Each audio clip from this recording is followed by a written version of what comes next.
Dela aste bat, udaletxeko diru kontuak aztertu genituen eta salatu genuen hautagai sozialistak bete ezingo zituen konpromisoak saltzen ari zela. Finantziaziorik gabe, konpromiso batek ez du ezer balio. Udaletxeko ogasun delegaritzatik etorri zitzaigun guk egindako kritikaren erantzuna.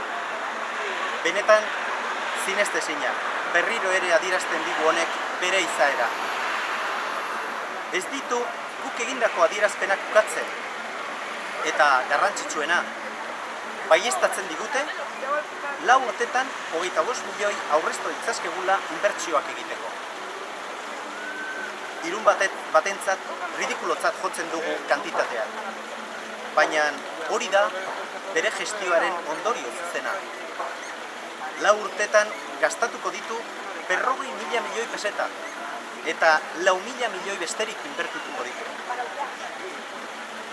Egoera lasaitzeko oraingoan zera dio. Inbertsioak egingo dituela erakunde publikoen bitartez non udaletxeak parte hartzen du. Adibidez, Arason egingo diren 25.000 metro karratu gehiago, Irungo industrialdea dela medio. Baina bitartean, bere gestioak 40.000 milioi gastatzera eramango digu eta 4.000 milioi inbertitzera, 10 aldiz gutxiago. Bai, gastatuko duguna, inbertituko duguna, baino 10 aldiz gehiago izango da.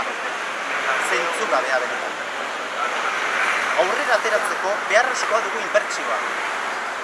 Eredua zuzendu egin behar da. Bestela, Irun atzeratua geratuko da. EAJ-PNV frogatua den beste gureak eta eredu bat ordezkatzen du.